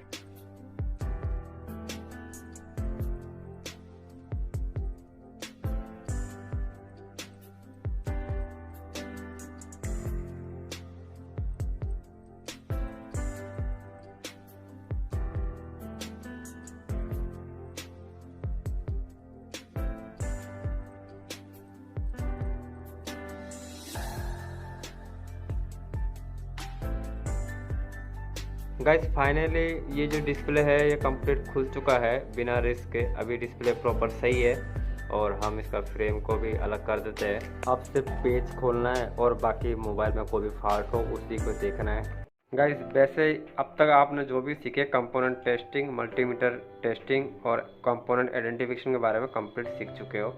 अब हम आईसी कौन कौन से होते हैं, किस किस टाइप के होते हैं, आईसी आइडेंटिफिकेशन के बारे में सीखते हैं। गाइस जब हम मोबाइल में रिंगटोन सुनते हैं तो साउंड कौन देता है? लाउड स्पीकर देता है। लेकिन लाउड स्पीकर को कंट्रोल करने वाला जो आईसी होता है उसको रिंगर आईसी कहते हैं। और रिंगर आईसी वैसे इस पीसी प्लेट में लगा हुआ नहीं है, लेकिन उसके एडजस्ट पॉइंट दिखा रहा हूँ मैं, और इस टाइप का दिखता है वो ringer IC. Guys ringer IC लगाना निकालना वो हम आगे के चैप्टर में सीखेंगे। फिलहाल हम दूसरे आईसी के ऊपर चलते हैं, आइडेंटिफिकेशन करते हैं अच्छी तरह। मतलब इन चीज़ों को याद रखना जरूरी है। तो इससे क्या है, आपको कोई भी ऐसा मोबाइल आ जाए जिसका सेमेस्टिक डायग्राम आपके पास ना हो तो आप आईसी देख के आइडेंटिफिकेशन कर सको। अब ये जो आईसी है, इस आईसी में देख सकते हो क्रॉस का चिन्ह बना हुआ है। तो क्रॉस का चिन्ह कोई भी आईसी में हो तो समझ जाओ कि वो नेटवर्क आईसी है, मतलब आरएफ आईसी। गाइस अब समझते हैं पावर आईसी की पहचान को। पावर आईसी कहीं पे भी हो, कोई भी मोबाइल में, आपको सिर्फ ये देखना है मदरबोर्ड में कौन सी आईसी के पास में ज़्यादातर बूस्ट कॉइल मिलता है और बड़े बड़े कैपेसिटर दिखाई देता है। जैसे कि ये आईसी है, इसके आसपास देख सकते हो बड़े बड़े बूस्ट कॉइल है और बड़े बड़े कैपेसिटर है। एक तो ये तरीका है पावर आईसी की पहचान करने का। दूसरा, कोड नंबर से भी पहचान किया जा सकता है। आईसी में लिखा हुआ मिलता है, कोई से भी आईसी हो, पीएम के आगे कुछ नंबर मिलेगा या क्वालकॉम पीएम 8940 8930 ऐसे नंबर मिलेंगे। लेकिन गैस ये नंबर तभी मिलेंगे अगर क्वालकॉम पावर आईसी होगा। तो पावर आईसी में क्वालकॉम भी लिखा हुआ मिलेगा आपको ऊपर ही ऊपर। और वैसे अगर मीडियाटेक पावर आईसी होगा तो मीडियाटेक के आगे कुछ नंबर मिलेंगे आपको। गाइस अब समझते हैं सीपीयू के बारे में। सीपीयू कंफ्यूज हो जाता है अधिकतर बिगिनर कि कौन सा सीपीयू कौन सा रैम होता है। तो सीपीयू में आपको दिख जाएगा क्वालकॉम मिलेगा, उसके नीचे आपको अगर क्वालकॉम का सीपीयू होगा तो क्वालकॉम जरूर लिखा हुआ मिलेगा, उसके नीचे MSM 8917 8927 ऐसे कुछ नंबर मिलते हैं। तो उससे ये कन्फर्म हो जाता है कि क्वालकॉम का सीपीयू है और उसका नंबर ये है। क्वालकॉम के नीचे नंबर मिलता है अलग से। अगर मान लो क्वालकॉम का सीपीयू ना हो, मीडियाटेक का सीपीयू हो, तो मीडियाटेक के नीचे भी आपको MT 6733 या 6734 ऐसे नंबर मिलते हैं। गाइस आप रैम के बारे में समझते हैं। जैसे कि आप स्क्रीन पे देख पा रहे हो, इसमें अलग ही टाइप का कोड वर्ड लिखा हुआ है, जो मैं आप क्लियर करके दिखाता हूँ पहले कैमरे को। इसमें देखिए लिखा हुआ है SEC 85825। ये इस कोड से हमें मालूम पड़ जाता है कि ये रैम है। गाइस अब दूसरे आईसी के बारे में समझते हैं। ये जो देख रहे हो WTR 2965 लिखा हुआ है, ये आईसी नेटवर्क सिग्नल आईसी है। इसको WTR के नाम से जानते हैं। और ये अगर ख़राब होगा तो मोबाइल में नो सर्विस इमरजेंसी का एरर आएगा, नेटवर्क नहीं आएगा। कुल मिला के बात ये है। ये आईसी अभी लेटेस्ट फ़ोन में ज़्यादातर मिलेगा आपको, खासतौर पर 4G सेट में। गाइस इस वीडियो में जो भी आईसी के बारे में बताया गया है ये सब इंपॉर्टेंट आईसियाँ है, खासतौर पर इन्हीं में प्रॉब्लम्स होते हैं, इसलिए मैंने इस आईसी के बारे में आइडेंटिफिकेशन कराया।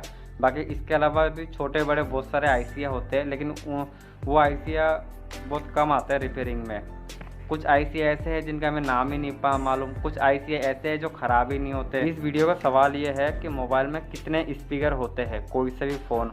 इस वीडियो में सिम स्लॉट के बारे में समझते हैं। सिम स्लॉट किस तरीके से काम करता है और सिम स्लॉट ख़राब होने पे कैसा प्रॉब्लम फेस होगा उसके बारे में थोड़ा सा एक्सप्लेन कर देता हूँ, ताकि सिम स्लॉट का कभी भी प्रॉब्लम आए तो आप इजी तरीके से रिपेयर कर पाओ।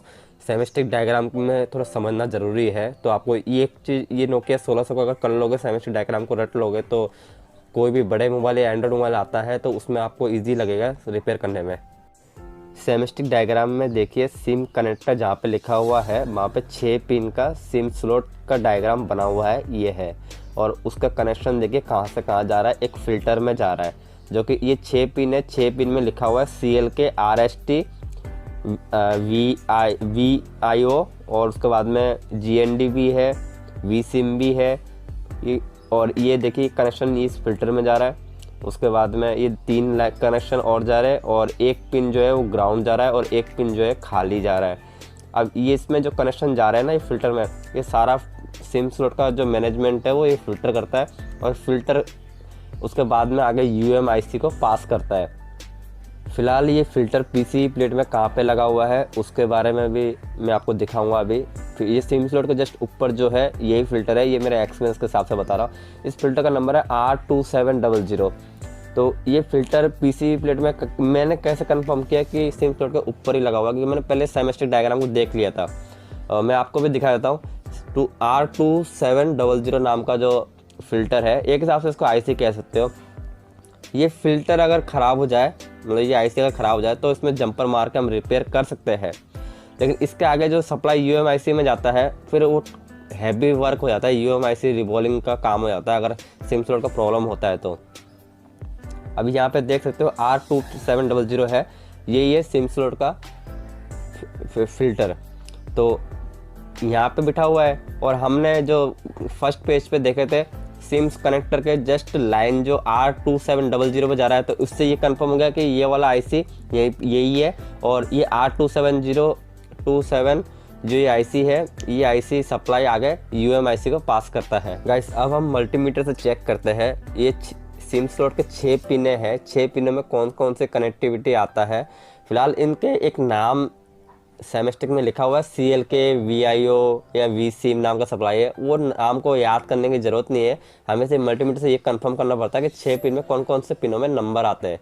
तो नंबर के अकॉर्डिंग जो है हमें ये ट्रेस हो जाता है कि कौन से पिन में कोई ट्रैक मिसिंग तो नहीं है या कोई फॉल्ट तो नहीं है, या फिर और वैसे कॉमन चीज़ें जो होती है, मान लो सिम अगर मोबाइल में वर्क नहीं करता है तो सिम के पिने हमें चेक करना पड़ता है, डैमेज तो नहीं है, ये डाउन तो नहीं है। फिलहाल रिपेयरिंग में तो गाइस अधिकतर प्रॉब्लम सिम स्लॉट का ही आता है। 80% तो सिम स्लॉट अगर डैमेज हो जाता है, सिम के पिने टूट जाते हैं, उसी में प्रॉब्लम हम सिम स्लॉट को चेंज करने में रिपेयर कर लेते हैं।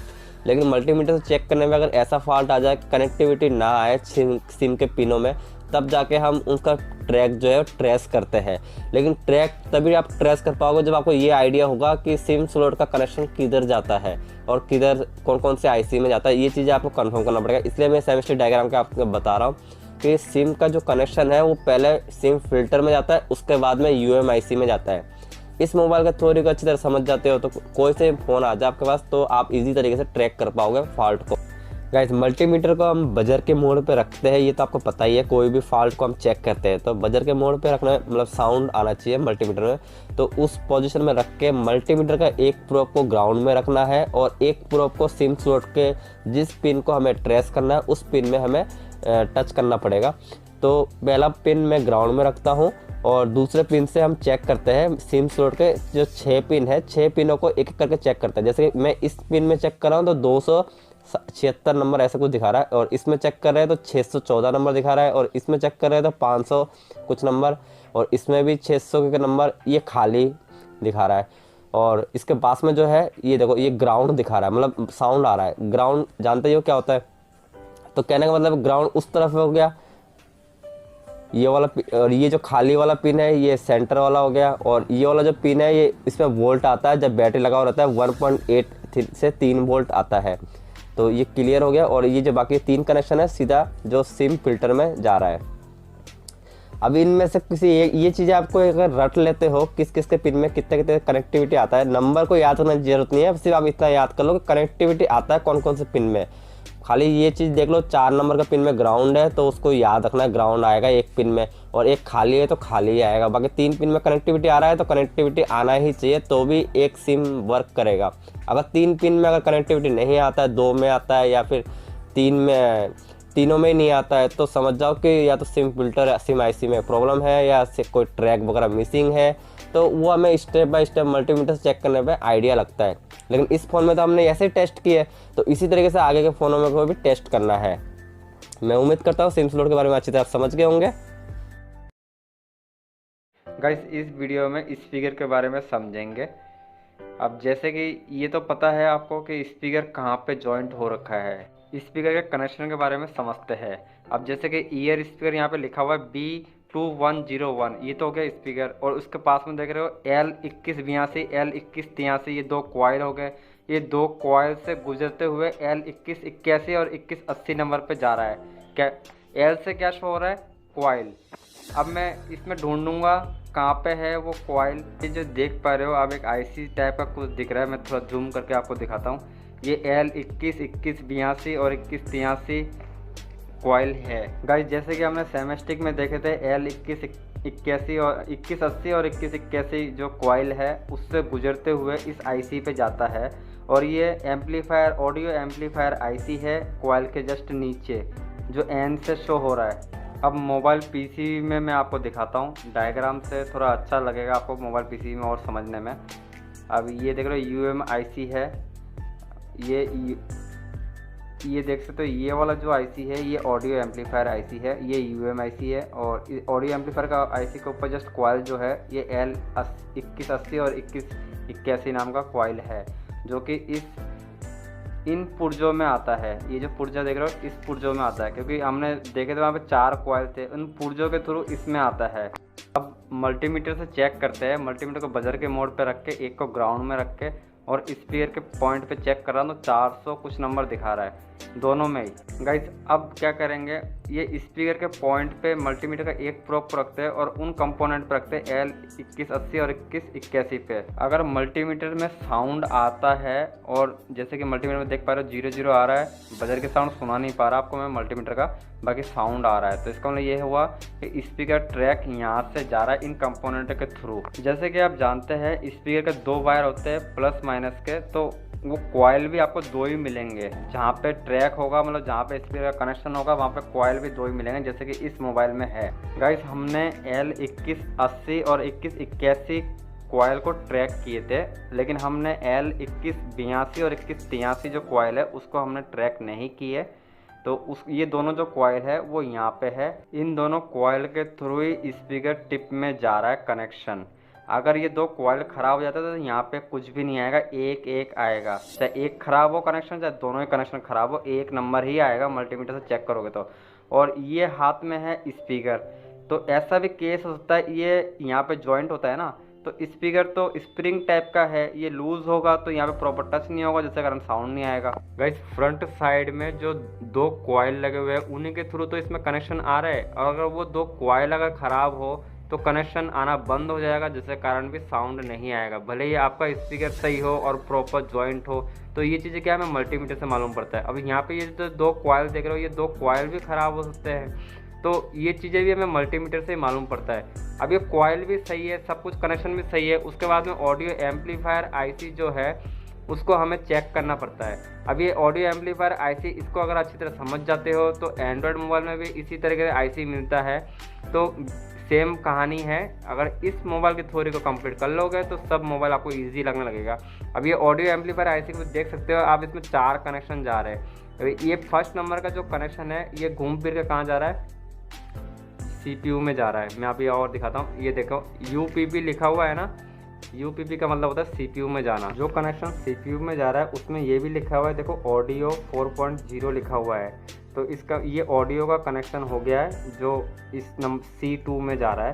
जो ये कनेक्शन CPU में जा रहा है इसको आप मल्टीमीटर से ट्रैक नहीं कर सकते, क्योंकि मान के चलो CPU अगर सिग्नल नहीं दे रहा हो तो आप ट्रैक कैसे करोगे, क्योंकि ये तो इंटरनल जा रहा है, कोई कंपोनेंट ही लगा हुआ नहीं है इसमें, सीधा ऑडियो आईसी से सीधा CPU में जा रहा है, बीच में कोई भी कंपोनेंट नहीं है। लेकिन एक चीज़ है जो है टेस्ट पॉइंट, और बाकी जो नीचे के 3 कनेक्शन है इसमें देख सकते हो 2 कैपेसिटर होकर 2 रेजिस्टेंस होते हुए जा रहा है, और ये भी बहुत सारे कंपोनेंट में होते हुए जा रहा है, लेकिन कहाँ जा रहा है इसको हम ट्रैक करते हैं। गाइस जैसे कि ऑडियो आईसी का C2 कनेक्शन हमने चेक कर लिया जो कि डायरेक्ट CPU में जा रहा है, सिर्फ एक टेस्ट पॉइंट चेक करने का रास्ता है, उसके अलावा कोई रास्ता नहीं है। बाकी नीचे के जो आपको 3 कनेक्शन दिख रहे हैं वो भी एक कनेक्शन जा रहा है माइक का और एक कनेक्शन जा रहा है ऑडियो का, जो सीधा इन कंपोनेंट में यहाँ पे काफ़ी सारे कंपोनेंट है, कैपेसिटर, रेजिस्टेंस, लेकिन ये देख पा रहे हो ये UM IC में जा रहा है, और इसके आगे लिखा हुआ भी है X माइक और X ऑडियो। ये 2 कनेक्शन है जो UM IC में जा रहा है। अब ये 2 कनेक्शन UM IC भी अगर ख़राब होगा तो भी ऑडियो जो ऑडियो एम्पलीफायर IC है वो वर्क नहीं करेगा, हो सकता है आपका स्पीकर भी काम ना करो। तो CPU और UM IC ये दोनों, जैसे ये हो गया UM IC और इसके पास में हो गया CPU, ये दोनों सही होना चाहिए जब भी एक ऑडियो IC काम करेगा। गाइस ये जितने भी आप कंपोनेंट देख रहे हो नीचे के 2 कनेक्शन में, ये कंपोनेंट मतलब ऑडियो एम्पलीफायर IC के आसपास ही मिलेंगे। आप अगर ट्रैक करोगे सेमेस्टर के थ्रू तो सब चीज़ें आपको दिख जाएगा। बाकी मैं थोड़ा शॉर्टकट में बताता हूँ, ये दो कैपेसिटर है, उसके बाद में 2 रेजिस्टेंस होते हुए जा रहा है, लेकिन इन दोनों को कौन दे रहा है, UM IC दे रहा है सप्लाई, और जा कहाँ रहा है, ऑडियो एम्पलीफायर IC में जा रहा है। लेकिन ऑडियो एम्पलीफायर IC को ऑन करने के लिए V बैट मतलब वोल्टेज की आवश्यकता होता है, जो कि आपको नीचे दिख रहा होगा B1 या कुछ ऐसे BDD ऐसे कुछ दिख रहा होगा, जो कि VBAT लिखा हुआ है। ये VBAT का मतलब क्या होता है, बैटरी से जो वोल्टेज आता है वो वोल्टेज इसके अंदर जाएगा तो ही आपका स्पीकर वर्क करेगा। अब मैं आपको दिखाता हूँ UMIC जो 2 रजिस्टेंस और 2 कैपेसिटर से कनेक्शन दे रहा है रिंगर IC को, मतलब ऑडियो एम्पलीफायर IC को।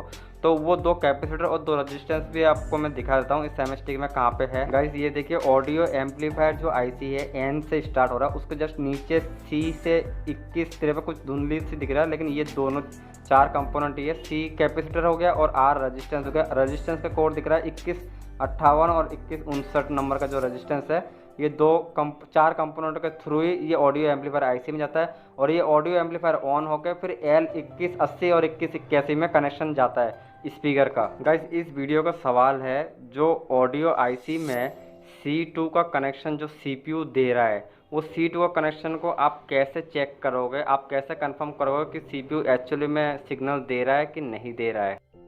गाइस एक चीज़ और बताता हूँ, बैटरी जो वोल्टेज दे रहा है ऑडियो IC को, ऑडियो एम्पलीफायर IC को, उसको कोई कंपोनेंट के थ्रू नहीं दे रहा, डायरेक्ट दे रहा है। जब तक आप ऑडियो IC निकालोगे नहीं तो आप चेक नहीं कर पाओगे कि वोल्टेज इंसर्ट हो रहा है कि नहीं हो रहा है ऑडियो एम्पलीफायर IC में।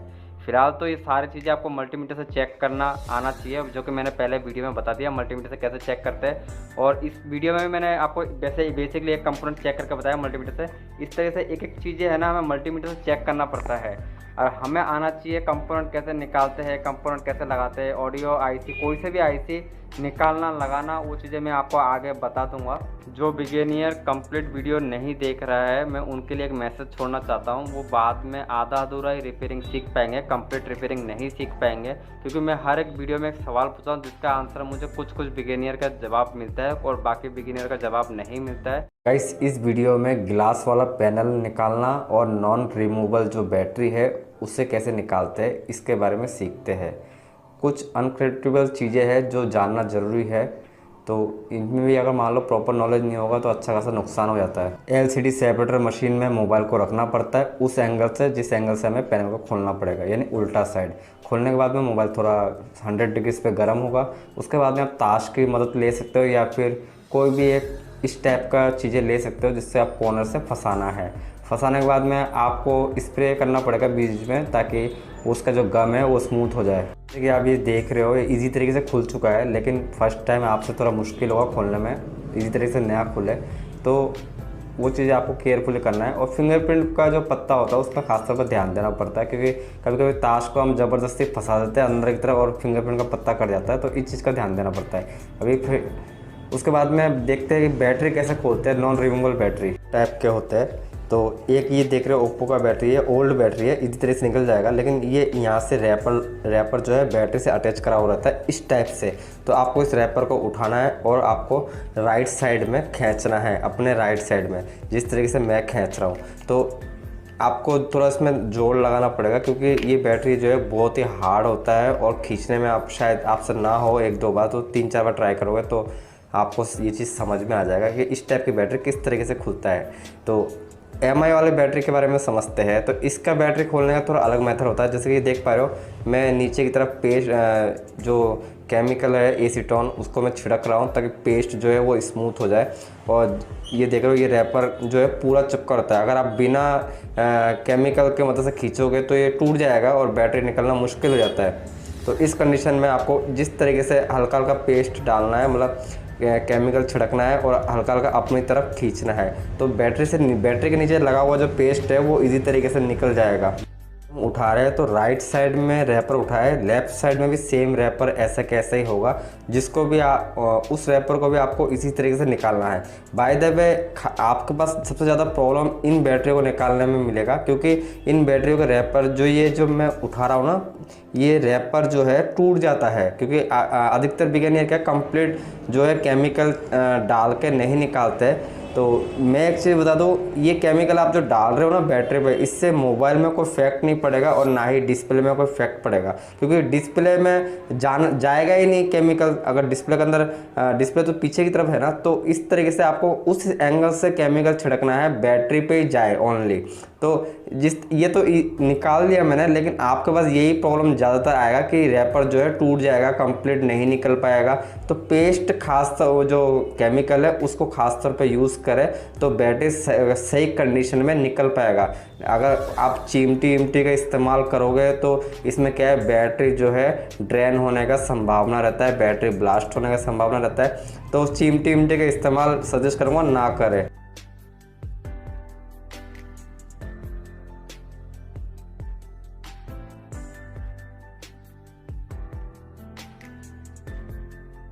गाइस इस वीडियो में मल्टीमीटर के बारे में समझेंगे, मल्टीमीटर की टेस्टिंग वगैरह कैसे करते हैं मोबाइल के पीसी में। तो ये ब्लैक कलर का जो मैं लगा रखा हूँ वायर, ये उसका ऊपर देखिए कॉम लिखा हुआ है, और जो रेड कलर का वायर लगा हुआ है उसमें VOM ऐसे लिखा हुआ है। तो V लिखा हुआ है तो इसका मतलब ये है कि रेड वाला वोल्टेज का है, और जो कॉम लिखा हुआ है वो है ग्राउंड। अब ये दो चीज़ें इस तरीके से लगाया जाता है, फिलहाल इतना समझ लीजिए।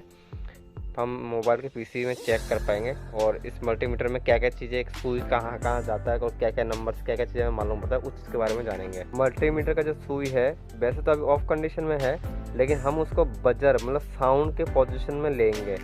तो जहाँ पे आपको ये एरर दिख रहा है और साउंड का सिंबल बना हुआ है, उस जगह पे अगर हम लेते हैं, जैसे कि मैं दिखा रहा हूँ, ये वाला जगह है, और इस जगह पे हम जैसे इसको सुई को घुमाएंगे तो डिस्प्ले में दिखा रहा है 1 नंबर और बैटरी का सिंबल आ रहा है। बैटरी का सिंबल आने का मतलब ये है कि बैटरी डाउन है मल्टीमीटर का। और जैसे हम इसको दोनों शॉर्ट करते हैं, प्लस माइनस में जो लाल जो वायर है उन दोनों को टच करते हैं तो साउंड सुनाई देगा। इस मल्टीमीटर में अलग अलग मैकेनिक अलग अलग टाइप से यूज़ करते हैं। फिलहाल मोबाइल की मैकेनिक की बात करें तो ये जो 20 लिखा हुआ है यहाँ, ये वोल्टेज चेक करने का लाइन है।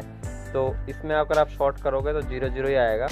फिलहाल ये 20 पे इसलिए लगाया गया है क्योंकि मोबाइल में अधिकतर 20 वोल्ट से ज़्यादा नहीं होता है। तो ये 20 पे लगा के हम बैटरी भी टेस्टिंग कर सकते हैं मोबाइल का, और पीसीबी में जितने भी जहाँ पे भी वोल्टेज की ज़रूरत होती है उन वोल्टेज को हम 20 की रेंज में चेक कर सकते हैं। अगर आप 200 पे करोगे या 500 पे करोगे तो 0 ही आएगा, क्योंकि मोबाइल में ओनली 20 वोल्ट से ज़्यादा नहीं आता। हम एक बैटरी को टेस्ट करते हैं, 20 की सुई तो 20 पे है ही, और बैटरी के देख सकते हो प्लस माइनस जहाँ पे है। आप वायर को कैसे भी लगा सकते हो, उल्टा सीधा, मतलब जिस तरीके से मैं लगा रहा हूँ उसी तरह से जैसे चेक कर लेते हैं एक बार। तो जैसे कि आप देख रहे हो स्क्रीन पे मल्टीमीटर के 3.47 ऐसा कुछ दिखा रहा है। इसका मतलब ये है ये 3 वोल्ट से ऊपर चार्ज हो रखा है बैटरी। अगर ये 0 या 2 वोल्ट दिखाता तो बैटरी चार्ज कम होता। और एक चीज़ है कि बैटरी जो है वो 3 वोल्ट से ऊपर होगा, मतलब 3.46 है इसमें, तो ये मोबाइल को ऑन करने लायक चार्ज है इसके अंदर। अगर 3 पॉइंट से नीचे होता तो ये मोबाइल को ऑन नहीं करता।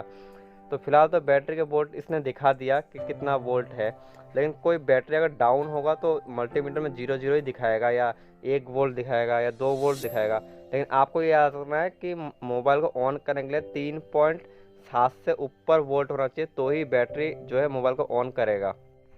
अब मैं आपको साउंड की पोजीशन में लेके चेक करके दिखाता हूँ। तो अब हम शॉर्ट करेंगे प्लस माइनस वायर को तो बजर साउंड सुनाई देगा मल्टीमीटर में। मोबाइल का फॉल्ट इसी से ज़्यादा ट्रैक वगैरह समझ में आता है। मैं आपको इसका उदाहरण दिखाता हूँ, जैसे कि पेचकस है, इसमें दोनों में लगा रहे हैं तो साउंड सुनाई दे रहा है। अब मैं आपको और अच्छी तरह दिखाता हूँ। किसी लोहे के या किसी तार पे अगर आप दोनों को वायर को एक साथ लगाओगे तो बजर के साउंड सुनाई देगा। वो क्यों देगा? क्योंकि इसका काम ही है, मतलब कनेक्शन बजर साउंड आना मतलब दोनों कनेक्शन एक होना। कहने का मतलब ये है, एक सिंपल तार अगर बीच में से टूटा हुआ रहेगा तो वो बजर साउंड सुनाई नहीं देगा क्योंकि जॉइंट नहीं होगा। और अगर बजर साउंड सुनाई देता है तो इसका मतलब ये हो जाता है कि वो तार जो है सही है या फिर जॉइंट है। जैसे कि आपने थोड़ी पहले चेक किया बैटरी कनेक्टर पे प्लस माइनस होते हैं, तो मदरबोर्ड में भी तो प्लस माइनस होगा ही ना, बैटरी कनेक्टर जहाँ पे जॉइंट होगा। तो मैं आपको मदरबोर्ड में चेक करके दिखाता हूँ कि मदरबोर्ड में बैटरी जहाँ जॉइंट हो रहा है वहाँ पे भी तो प्लस माइनस ही होगा। तो प्लस पे हम चेक करते हैं तो देख सकते हो नंबर आ रहे हैं 283 नंबर ऐसे कुछ आ रहे हैं, और माइनस पे तो साउंड आएगा क्योंकि वो ग्राउंड है। अब साउंड आ रहा है, इसका मतलब ये है, साउंड आने का मतलब ये है कि जो माइनस वाला पॉइंट है वो लाल वाले प्लस से जॉइंट हो रखा है, और जिसमें प्लस में हमने चेक किया जिसमें नंबर आ रहा है, इसका मतलब ये हुआ कि नंबर आने का मतलब है वो कनेक्शन बैटरी का आईसी से कनेक्शन जुड़ रखा है। कहने का मतलब आईसी उसको कनेक्शन दे रहा है कोई ना कोई नंबर का, इसलिए वो बैटरी कनेक्टर पे नंबर दिखा रहा है। और पेचकस पे हम चेक करेंगे, दोनों को जोड़ के साउंड सुनाई देगा। क्यों देगा? क्योंकि ये कनेक्शन एक है। जैसे कि हमने पेचकस में चेक किया तो कनेक्शन एक है, मतलब लोहे पे अगर हम दोनों पे रखेंगे तो आवाज़ आएगा। तो मदरबोर्ड में अगर आप एक जगह पे प्रोब को रखते हो और दूसरी जगह कोई भी एक अनक्रोन जगह पे रखते हो, जैसे कि मैं इस जगह पे रख रहा हूँ तो भी साउंड सुनाई दे रहा है। मतलब मदरबोर्ड में आप कहीं पे भी चेक करोगे साउंड सुनाई देगा, सिर्फ पॉजिटिव लाइन को छोड़ के। मैं आपको और अच्छी तरह उदाहरण देता हूँ। जैसे कि एक सुई को मैं रेड वाले को देख सकते हो, अब मैंने कहाँ रखा, दूसरे को कहाँ पे टच कर रहा हूँ तो साउंड सुनाई दे रहा है। हालांकि आपको सुनाई नहीं दे रहा होगा कि मैंने साउंड बंद कर रखा है मल्टीमीटर का। ये देखो यहाँ पे भी साउंड सुनाई देगा, क्योंकि ये इसलिए देगा क्योंकि ये सब ग्राउंड है। ग्राउंड मतलब अर्थिंग होता है ना, वो अर्थिंग है। जहाँ पे भी चेक करोगे साउंड सुनाई देगा, क्योंकि ये सब एक है, मतलब तार के थ्रू, या ये समझ लो एक साधारण एक तार है ये सब। लेकिन ये प्लेट है, लोहे का प्लेट है कम्प्लीटली। तो जहाँ जहाँ साउंड सुनाई दे रहा है वो जगह ग्राउंड है। कुल मिला के बात ये है। मैं चार्जर लगाता हूँ इस मोबाइल में, और चार्जर लगा के हम मल्टीमीटर से इसमें वोल्टेज चेक करते हैं कि वोल्टेज कितना आ रहा है। तो बैटरी का कनेक्टर खोल दिया, उसके बाद में एक कनेक्टर ये भी खोल देता हूँ, बैटरी को एक बार साइड कर देता हूँ। अब जैसे कि ये वाला फ्लैक्स देख रहे हो, ये इंटरनल होकर ऊपर मदरबोर्ड में जॉइंट हो रहा है। तो इसका मतलब ये है कि डिस्प्ले का फ्लैक्स है, और ये यहाँ पे जाके जॉइंट हो रहा है। तो इसका मतलब ये है कि चार्जिंग का फ्लैक्स है। अब मैंने चार्जर तो लगा दिया है, तो अगर चार्जर लगा दिया इसका मतलब ये है कि मदरबोर्ड में वोल्टेज आना चाहिए बैटरी कनेक्टर पे। तो एक को मैं मल्टीमीटर का ब्लैक प्रोब को ग्राउंड में रख रहा हूँ और रेड प्रोब को इसमें रख रहा हूँ। तो कोई भी वोल्ट नहीं दिखा रहा, जीरो दिखा रहा है, 0.56 ऐसा कुछ दिखा रहा है। ये 48, 59, मतलब ये है कि 1 वोल्ट भी नहीं आ रहा है। क्यों नहीं आ रहा है? क्योंकि मैंने चार्जिंग का देख सकते हो फ्लैक्स खोल रखा है। तो अगर फ्लैक्स खोल रखा है तो वोल्टेज कहाँ से जाएगा? बैटरी तो लगा नहीं रखा। तो चार्जर जो वोल्ट दे रहा है वो इस फ्लैक्स के थ्रू ही दे रहा है ना। अगर इस फ्लैक्स को हम अगर जॉइंट करते हैं तब जाके बैटरी कनेक्टर पे जो है वो वोल्टेज आएगा। क्यों आएगा? क्योंकि फ्लैक्स को हमने जॉइंट कर दिया है। और फ्लैक्स क्या करता है, मेन बोर्ड में चार्जिंग आईसी में वोल्टेज देगा, तो charging IC battery connector voltage देगा। जैसे कि आप देख रहे हो कि अब मैं चेक कर रहा हूँ तो 4 वोल्ट कुछ दिखा रहा है। तो इसका मतलब यह है कि चार्जिंग आईसी हमारा सही है और इसके अंदर वोल्ट प्रॉपर आ रहा है बैटरी कनेक्टर पे।